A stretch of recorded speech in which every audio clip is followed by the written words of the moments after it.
Olá, muito boa noite para todo mundo.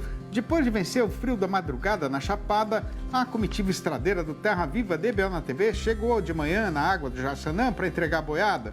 E tendo já dado conta do serviço com mestiço, está chamando agora a companheirada para fazer um balanço de como foi vencida mais esta jornada. E para começar esta nossa lida novidadeira, a gente anuncia a apresentação da prosa abrideira do dia. No tempo das antiqueras, a precisão do fazendeiro era só de deixar a boiada engordando na invernada, né? E depois mandar o caminhão ir lá buscar e levar na praça para ver quanto o comprador ia querer pagar. Pois hoje, com a modernização do nosso setor pecuário, o caso agora é o contrário, com a comercialização sendo feita antes mesmo de que o gado esteja terminado. E para ajudar os amigos e amigas pecuaristas a abrir caminho neste eito de um jeito seguro, a gente criou e apresenta agora a nossa sessão sobre o mercado futuro.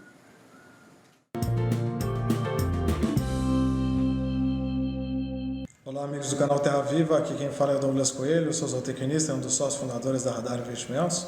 Hoje eu estou aqui para traçar um breve panorama dos mercados de boi gordo e de milho na semana. Bom, pelo lado do boi gordo, essa foi mais uma semana de alta em boa parte das praças pecuárias pesquisadas aqui pela Radar. O destaque já vem sendo o Mato Grosso do Sul há algumas semanas, em função do baixo volume de confinamento por lá, da expansão nos últimos meses, últimos anos das áreas de eucalipto sobre as áreas de pastagem, né? E a seca forte também, trazendo essa oferta mais restrita do que o normal naquele estado. Mas nos outros estados também a gente vê determinada firmeza. Exemplo disso é em São Paulo, que as indústrias têm pago preços maiores para tentar preencher as operações de abate. Aqui em São Paulo mesmo a gente viu que boa parte dos frigoríficos pagaram nessa semana entre 200 e 255 para conseguir preencher as escalas até os dias 17, dias 23 de setembro. Com isso, as programações de abate tiveram um ligeiro alongamento, né? Mas os preços continuaram firmes. As exportações estão indo muito bem, isso tem deixado o mercado doméstico de carne relativamente mais enxuto, impulsionou também a carcaça que saiu aí de 16,50 por quilo para mais próximo de 16,75. Pelo lado do milho, a gente vê que as oscilações do dólar têm feito com que os preços ganhassem firmeza também, tanto nos portos quanto nos preços do interior. A gente vê que o produtor já com a colheita finalizada, né, não tem pressa em negociar esse cereal agora. Boa parte dos agricultores estão com estoque, manejando esses estoques, então conseguem sim aproveitar oscilações de preço para fazer melhores negócios. A gente vê que na região de Campinas, boa parte dos negócios tem girado ao redor aí de 63,50, 64 na maioria dos casos. Bom, pessoal, essa mensagem eu gostaria de passar para vocês. Contem com todo o time da Radar Investimentos. Um forte abraço. Até mais. Dando seguimento na função, enquanto o companheiro boiadeiro vai fazendo uma verificação do galpão dos insumos para ver qual foi o consumo e saber se vai haver precisão de fazer reposição, a gente já vai passando aqui um resumo do noticiário apurado a respeito da negociação destes produtos no mercado. Olá a todos, Felipe Fabre, zootecnista, analista de mercado aqui da Scott Consultoria. E eu estou aqui hoje para a gente conversar a respeito da relação de troca entre a arroba de boi gordo e o farelo de algodão aqui em São Paulo. Mas antes da gente avaliar o poder de compra do pecuarista nesse momento, eu gostaria de deixar um convite a todos vocês que estão nos acompanhando. Entre os dias 25 e 26 de setembro, nós realizaremos o nosso tradicional encontro de intensificação de pastagens no Centro de Eventos do Ribeirão Shopping, aqui em Ribeirão Preto, e a nossa grade já está divulgada, nós já temos a lista dos palestrantes que estarão por lá. Para maiores informações, você pode acessar encontros.scottconsultoria.com.br. Bom, vamos lá, vamos falar a respeito do poder de compra para o pecuarista frente ao farelo de algodão, com 38% de proteína bruta, nesse mês de setembro, né? A gente considerou aqui os dados do fechamento de agosto, mas a tendência com relação à relação de troca, ela se manteve na primeira quinzena do mês de setembro, na nossa visão, com um pecuarista tendo aí os preços da arroba do boi gordo mais firmes nesse momento. Para se ter uma ideia, hoje o farelo de algodão com 38% de proteína bruta em São Paulo, segundo o levantamento aqui da Scott Consultoria, está negociado na casa de R$ 1.085 por tonelada, sem o frete. Essa referência, como eu citei, é do fechamento da segunda quinzena do mês de agosto, enquanto a arroba do boi gordo está apregoada, ou esteve apregoada, a R$ 228,64 na média da parcial, na média do mês de agosto de 2024. A cotação do farelo de algodão caiu 3,8%, enquanto a arroba do boi gordo registrou uma alta na mesma proporção, 3,9%. Desse modo, no encerramento de agosto, a relação de troca ela ficou favorável ao pecuarista, né, no mês de agosto frente a julho último, e agora em setembro, nessa primeira quinzena do mês, na nossa percepção, os preços do farelo de algodão tiveram pouco espaço de movimentação para altas, enfim, não assistimos um cenário mais firme com relação às cotações do farelo de algodão, enquanto para a arroba do boi gordo o quadro já é outro. Nós temos hoje uma referência em São Paulo, chegando até os R$ 260 por arroba para o boi China. Com isso, a gente acredita em um dinamismo, numa relação de troca para o pecuarista bem confortável, bem firme, melhor aí ao produtor, ao pecuarista neste momento. Considerando aí o fechamento de agosto, eram 4,7 arrobas de boi gordo para comprar 1 tonelada do farelo de algodão. E a gente acredita que essa relação de 4,7 arrobas tenha se mantido ou melhorado nessa primeira quinzena do mês, podendo ter passado aí para algo mais próximo dos 4,5, como eu citei, com pouco espaço para o farelo de algodão ter registrado alta na primeira quinzena do mês. Bom, pessoal, para essas e outras informações, você acompanha a Scott Consultoria em todos os seus canais oficiais e colocamos toda a nossa equipe à disposição para qualquer dúvida e qualquer outra consideração.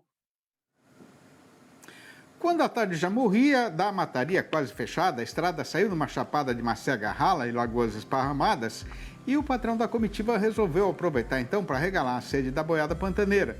Mas não vai demorar quase nada e é já que a lida marchadeira vai ser recomeçada. Impresso ou digital? Se você quer o melhor conteúdo para a pecuária, fique com os dois. Tenha sempre seus exemplares da DBO à disposição, no escritório, na caminhonete ou ao alcance de seus colaboradores na fazenda. DBO é fonte de conhecimento, reportagens de campo, matérias, artigos e análises de mercado. Entre lá na nossa loja no portal DBO e faça sua assinatura impressa e digital ou só digital. Não tem nenhum programa de sanidade em nenhuma fazenda do mundo inteiro que seja mais importante do que o perfeito atendimento aos companheiros boiadeiros e a todas as pessoas que, cada um na sua função e do seu jeito, garantem um funcionamento da propriedade e o sucesso na atividade. Pois já faz tempo que este entendimento faz parte da rotina do trabalho de uma companheira fazendeira paulista. E este é o destaque de hoje do nosso quadro Pecuarista em Prosa. Aprecie.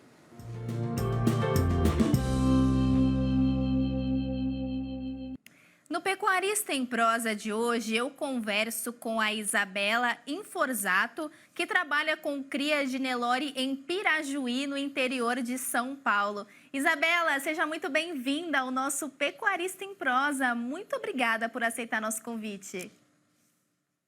Obrigado, Flávia. Obrigada a toda a equipe do Pecuarista em Prosa. É uma grande satisfação estar aqui hoje representando nós, pecuaristas e mulheres. Grande prazer.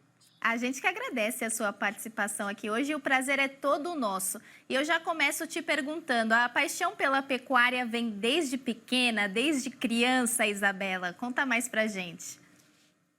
Isso, eu costumo dizer que o meu DNA ele foi constituído na cabeça do arreio do pai, né? Então, já sou a terceira geração de pecuaristas da família. A história começou desde os meus bisavós, avós e hoje meus pais. E digo que já é a quarta, né, geração, porque vem chegando aí minha filha, vem chegando os nossos descendentes já introduzidos na pecuária. Com certeza, vai passando de geração em geração, né, Isabela? Conta mais um pouco sobre o trabalho de vocês na propriedade. O que vocês realizam por aí? Uso de tecnologia? Conta mais para o nosso telespectador que está assistindo. Sim.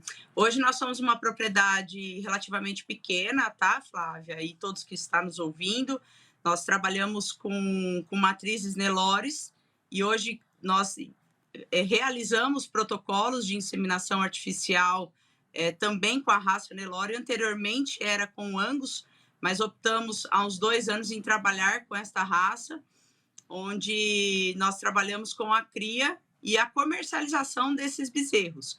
Hoje, meu pai que está à frente também do negócio, né? A gente vem auxiliando. Eu também tenho uma outra atividade em paralelo, que também é inserido dentro do agronegócio brasileiro. Então, a gente trabalha na pecuária familiar, né? Temos agricultura familiar e hoje eu posso falar que nós trabalhamos na pecuária familiar. Eu, meu pai, o meu irmão e minha mãe. Já, como eu disse anteriormente, vem chegando os filhos aí, os pequenos junto, que é um grande orgulho para nós, quanto pecuaristas.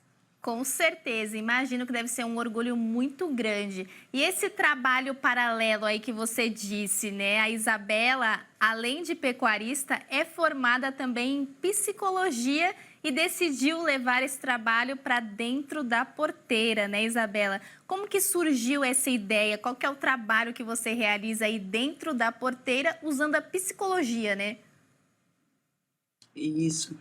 Há 10 anos eu venho atuando como psicóloga dentro do agro.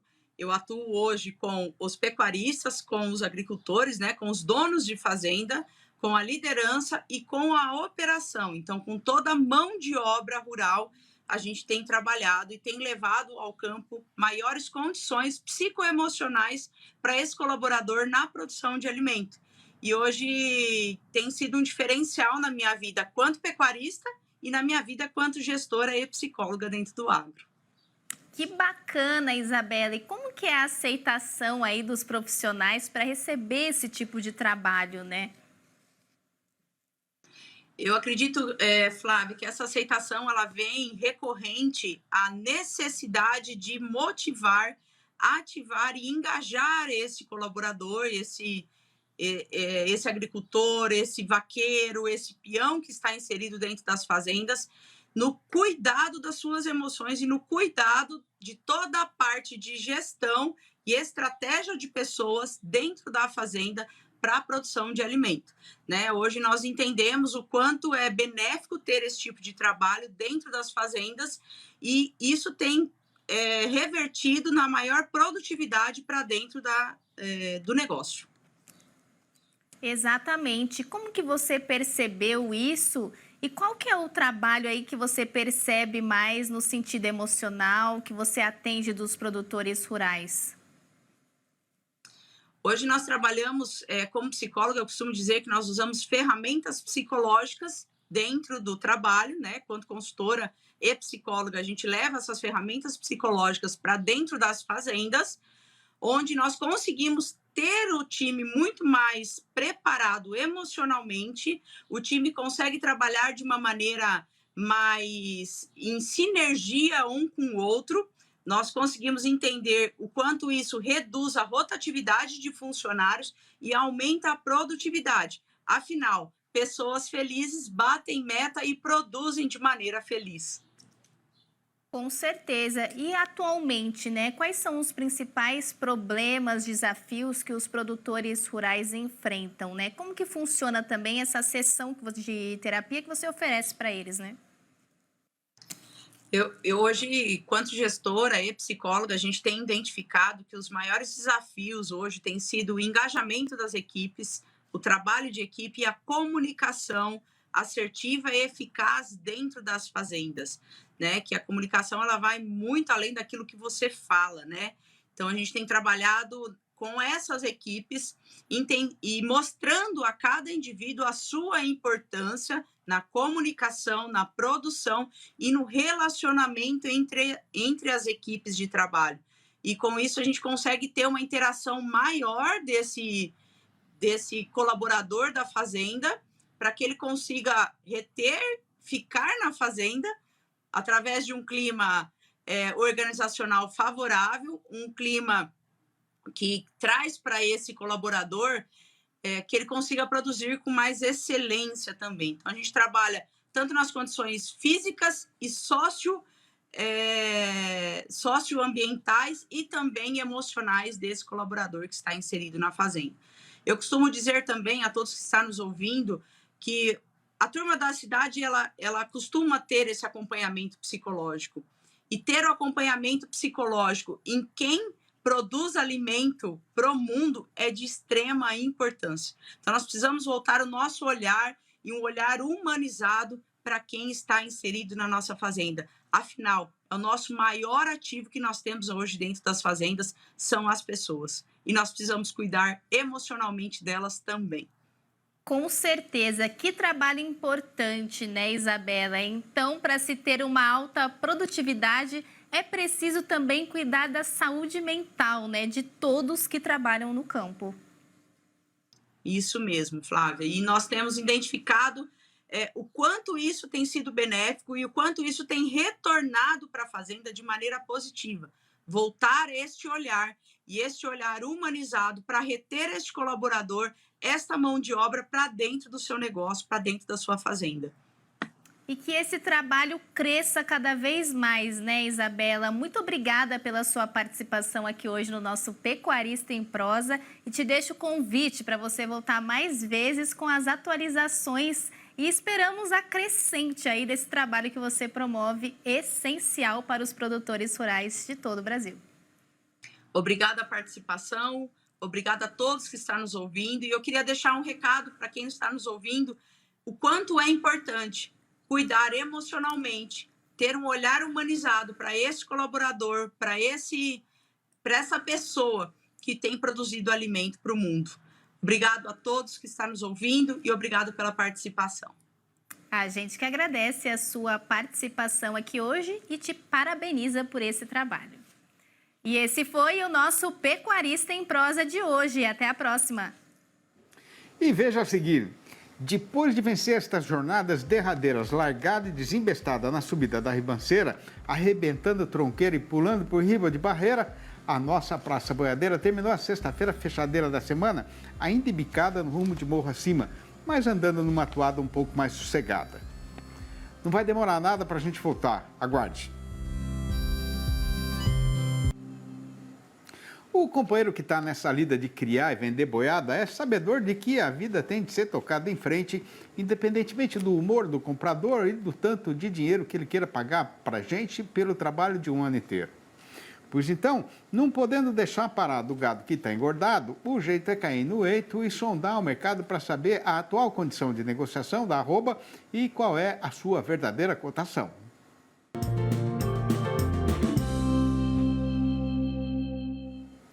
Depois de vencer estas jornadas derradeiras desembestada na subida da ribanceira, nesta sexta-feira arrematadeira da semana, a nossa Praça Boiadeira continuou embicada na mesma direção, mas numa toada um pouco mais sossegada. A explicação para esta situação já é do conhecimento geral dos companheiros e companheiras boiadeiras, mas para cumprir a nossa obrigação profissional, a gente faz aqui a recordação de que ela é resultado do aumento na demanda por carne, combinado com o esmagrecimento na oferta de gado terminado. A respeito do consumo aqui no nosso próprio eito, estando o calendário na metade abrideira do mês, o trabalhador brasileiro ainda tem na algibeira um resto de dinheiro do salário para o contentamento do dono do açougue, que está satisfeito com o aumento do movimento no balcão do seu estabelecimento. Já no mercado atacadista de carne com osso, aqui na Praça Paulista, o valor médio, aliás, da carne sem osso, né, no atacado, o valor médio dos cortes comercializados registrou uma alta de 2,5% nos últimos 7 dias, contados desta quinta-feira passada para trás. O comércio varejista andou no mesmo trieiro altista, com a média de preços subindo 2,1% aqui em São Paulo, 1,3% no Paraná, 0,8% nas Minas Gerais e 0,4% no Rio de Janeiro. Ao mesmo tempo, o setor exportador continua em grande animação, sendo que só na primeira semana de setembro, os embarques daqui e lá para fora registraram um crescimento de 45,6% em relação ao período correspondente do ano passado. De janeiro até agosto, o volume despachado lá para o estrangeiro teve um aumento de 29,7% na comparação com o 2024, que, aliás, até agora está sendo ainda, né, o melhor ano da história dos frigoríficos exportadores brasileiros. Passando tudo na peneira, fica então a companheira fazendeira informada de que, no balanço do dia da Scott Consultoria, foram apuradas mudanças nas cotações em 8 das 32 regiões acompanhadas em todo o Brasil, sendo que desta vez a arroba subiu em 6 destas praças consideradas, mas caiu nas outras 2. A lista destas arribadas foi comandada por Campo Grande, a capital de Mato Grosso do Sul, onde pelo segundo dia seguido a alta foi geral, com o boi sendo promovido para R$ 260 reais e a vaca para R$ 239 a prazo e ainda para descontar o fundo rural. No sul do Goiás, o reajuste foi só para a fêmea, que já não sai mais por menos do que R$ 226 reais. Mais ou menos a mesma coisa aconteceu no norte das Minas Gerais, onde o comprador está sendo obrigado a pagar pela vaca no mínimo R$ 227 reais. Em Redenção do Pará, o boi aumentou sozinho para R$ 223 reais. No mesmo trieiro de Morro Acima foi Paragominas, que trabalha com o macho a R$ 220 reais. Mas em Marabá, o vento mudou de lado e a fêmea caiu para R$ 190 reais. O caso também foi de queda em Pelotas, no Rio Grande do Sul, com o boi voltando para R$ 8,90 o quilo vivo, o que dá R$ 267 reais por arroba, enquanto a vaca desceu para R$ 7,70 o quilo, ou R$ 231 reais por arroba. Na venda do seu João Ribeiro, me perguntaram se eu sou cachaceiro. E eu respostei que não sou, não, senhor. Cachaceiro é quem faz cachaça, eu sou só apreciador. Quiseram, então, saber que mágoas eu tenho para afogar nessas águas destiladas. E eu disse que no meu coração não tem lugar para nenhum tipo de consumição, porque a minha lida na vida é caçar amizade e campear a verdadeira felicidade. E se eu bebo, é só por ter uma quantidade assim de motivos para fazer comemoração. Estas prosinhas rimadas que são recitadas todo dia aqui no fechamento da nossa apresentação foram escritas por mim mesmo para ser um retratinho bem tirado e caprichado da sabedência do nosso povo e da essência da verdadeira cultura sertaneja brasileira. Pois então, sendo nossa obrigação cuidar e ajudar na sua preservação, a gente tomou a decisão de ajuntar tudo e publicar nos 4 livros da minha série Versinhos de Caipira, que hoje estão à disposição dos companheiros boiadeiros ou não, que têm esta mesma opinião e gosto. E para saber como fazer para comprar um exemplar ou logo a coleção inteira, que custa bem baratinho para todo mundo poder ter, o amigo e a amiga podem ligar diretamente para mim, no meu número pessoal, que é o 11 98 224 1807. Eu vou repetir, 11 98 224 1807. Ou mandar um e-mail para sidneymasco@uol.com.br ou ainda achar meu nome lá no Facebook. Tendo cumprido o que tinha sido prometido, com a boiada entregue na estação no tempo certo para fazer a embarcação, a comitiva faz a retirada e pega de novo a estrada para continuar a sua jornada. E se o tempo ajudar, na segunda-feira a gente vai voltar para fazer aqui uma nova função que vai passar na televisão às 6h30 e às 10h30 da manhã e ainda às 7h25 da noite. Um abraço para todo mundo, um ótimo final de semana e até lá então.